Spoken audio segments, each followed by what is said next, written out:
Atenção! Vai começar agora uma teleaula de ensaios de materiais do curso profissionalizante. Este módulo tem um total de 25 aulas. Hoje, você vai assistir a teleaula número 11. Bons estudos!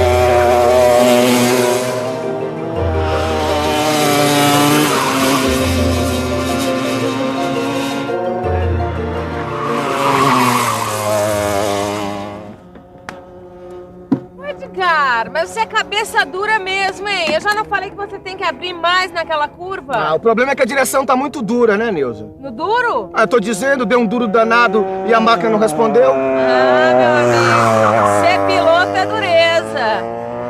Você já viu como existem vários sentidos para as palavras dura e dureza? E dependendo do caso, elas têm um significado diferente. Nem mesmo no mundo da indústria existe um só sentido para elas. Basta olhar para o kart e ver o quanto isso é verdade. Para o pessoal da metalurgia que fez o nosso chassi, dureza tem a ver com a resistência à deformação plástica permanente. Já o pessoal da mecânica, que dá uma força aqui no motor, entende dureza como sendo a resistência à penetração de um material duro no outro. Para o projetista do kart, dureza é uma base de medida. E por aí vai. Seja qual for a área de utilização, dureza é sempre uma propriedade que se aplica na comparação de materiais. E isso é muito importante para o dia a dia da indústria. Por isso, na teleaula de hoje, você vai conhecer um dos métodos de ensaio de dureza mais usados. É o ensaio de dureza Brinell. Agora não saia daí, que a nossa teleaula está só começando.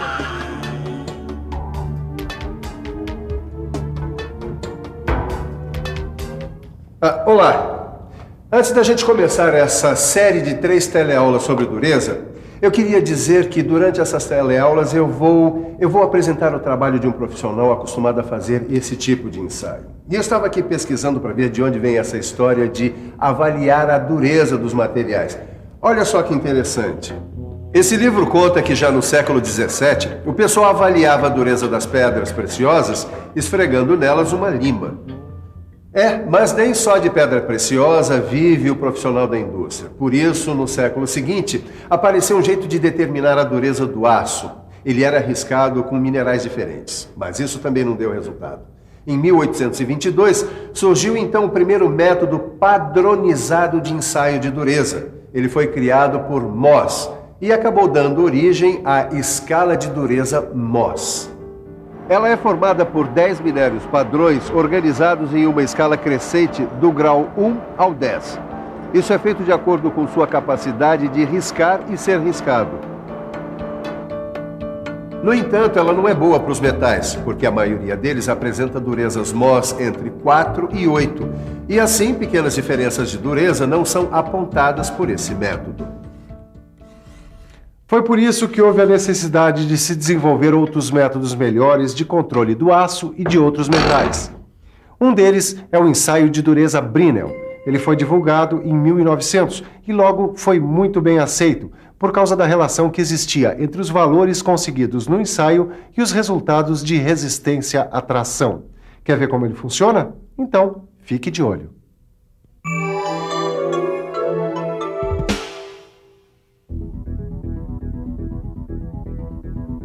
Veja que no ensaio de dureza Brinell, uma pequena esfera de aço de diâmetro D maiúsculo é comprimida por uma carga F contra uma superfície plana polida e limpa de um certo metal durante um determinado tempo T. Assim, a esfera produz uma calota esférica de diâmetro D minúsculo e profundidade P. A dureza Brinell em inglês quer dizer Hardness Brinell, que se representa pelas iniciais HB. Em linguagem matemática, A dureza Brinell expressa dessa forma a relação entre a carga aplicada e a área da calota esférica impressa no material ensaiado. Como a área da calota é conseguida multiplicando o número π pelo diâmetro da esfera e pela profundidade da calota, a igualdade fica assim. Como é muito difícil medir a profundidade da calota, é mais fácil trabalhar com o seu diâmetro nessa outra fórmula, que representa a dureza Brinell. Nossa, Edgar, mas os técnicos têm que fazer todos esses cálculos para descobrir o valor da dureza dos metais? Não, Nilza. Eles têm tabelas que substituem todos esses cálculos. Olha aqui, ó, como é simples. O técnico que fez um ensaio do material da nova roda disse que o diâmetro de impressão foi de 3,55. Então, dá para saber que esse novo metal tem dureza 293. E que valor é esse aqui, Edgar? É que o Brinell sugeriu que esse ensaio fosse realizado com carga de 3.000 kg-força e com uma esfera de 10 milímetros de diâmetro, feito de aço temperado. Mas nem sempre no ensaio de dureza Brinell é preciso aplicar 3.000 kg-força. É possível usar cargas menores e usar esferas de diâmetros diferentes se nós respeitarmos as condições de ensaio. A carga vai ser determinada de um jeito que o diâmetro de impressão da calota tem de ficar entre 1/4 e a metade do diâmetro da esfera do penetrador. Agora, para isso você tem que manter constante a relação entre a carga e o diâmetro ao quadrado da esfera do penetrador. Isso é igual a uma constante chamada de fator de carga. No seu livro você encontra um quadro com os principais fatores de carga utilizados, suas respectivas faixas de dureza e indicações. Já o diâmetro da esfera vai depender da espessura do corpo de prova. A espessura mínima é indicada em normas técnicas de método de ensaio. No nosso caso, a norma brasileira estabelece que a espessura mínima do material ensaiado deve ser 17 vezes a profundidade da calota. Assim você tem a relação entre o corpo de prova e o diâmetro da esfera. Os diâmetros de esfera mais usados aparecem aqui, nessa tabela. Ela traz os valores de carga mais usados, sempre de acordo com o fator de carga escolhido. Repare como ela facilita a vida de quem trabalha com esse tipo de ensaio. Hoje mesmo eu recebi um lote de chapas de aço carbono como essa aqui. Só que antes de começar a fazer as peças para o meu cliente, eu vou encomendar um ensaio de dureza, para saber se está tudo de acordo com o desenho.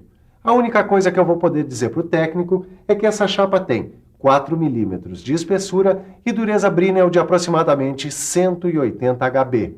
Só que ele precisa saber qual o diâmetro da esfera que vai ser usada para ensaiar essa chapa. Quer saber como ele vai descobrir isso? Preste atenção e fique por dentro.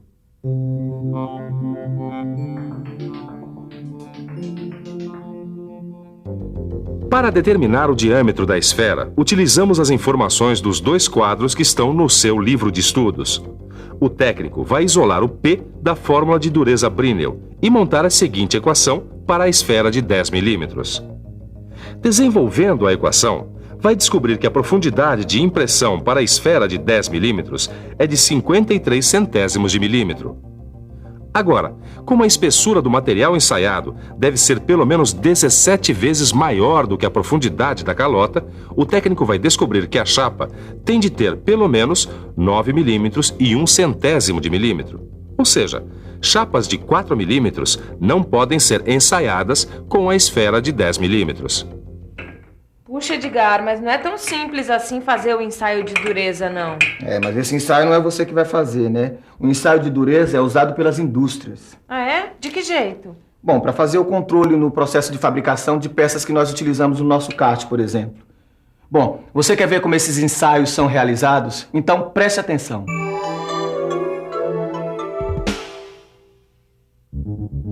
O primeiro passo do ensaio é a preparação da superfície do corpo de prova. Ela tem que estar plana e bem acabada. Então, selecionamos o penetrador e a carga de ensaio.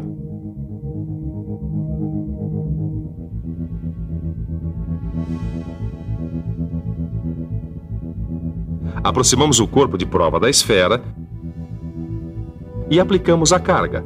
Após o tempo de aplicação da carga, ela é retirada. Fazemos então a leitura do diâmetro da impressão e calculamos o valor de dureza. Com o ensaio de dureza, a fábrica pode controlar o processo de fabricação dessa roda.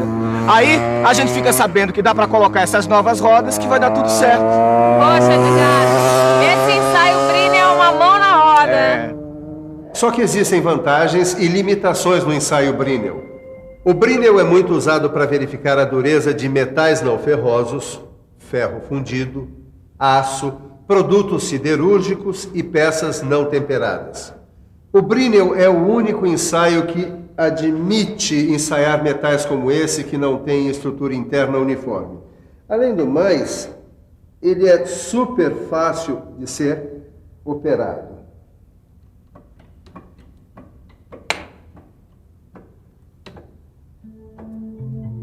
Uma das dificuldades é que o seu uso é um pouco limitado por causa desta esfera de aço temperado.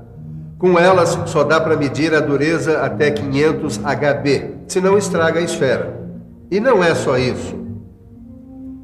A recuperação elástica provoca muitos erros, já que o diâmetro da calota diminui com a retirada da carga. Quanto mais duro for o material ensaiado, maior vai ser esse erro. Isso sem falar que o ensaio não deve ser feito em superfícies cilíndricas com raio de curvatura menor que 5 vezes o diâmetro da esfera usada. Senão, ocorre um escoamento lateral do material e a dureza medida vai ser menor do que a verdadeira. Em alguns materiais podem acontecer deformações no contorno da impressão, provocando erros de leitura. Essa aqui é uma impressão normal. E nessas outras duas aqui, há uma deformação na calota, comprometendo a medição. Como você viu, o ensaio de dureza Brinell é muito importante e pede muita atenção de quem trabalha com ele. Por isso, nada melhor do que dar uma boa revisada. E atenção, se liga aí que é hora da revisão. Na teleaula de hoje, você conheceu o ensaio de dureza Brinell. Aprendeu como é feito o cálculo da dureza de um material a partir deste tipo de ensaio. E ainda viu as suas vantagens no controle do processo de fabricação e suas limitações. Essa foi a primeira de uma série de 3 teleaulas sobre os ensaios de dureza. Na próxima teleaula, você vai aprender outro ensaio de dureza, indicado nos casos onde o Brinell não é adequado. Mas antes de aprender esse novo ensaio, pegue o seu livro de estudo e resolva os exercícios. Aí você vai ver que esse assunto não é dureza coisa nenhuma. Tchau. Tchau.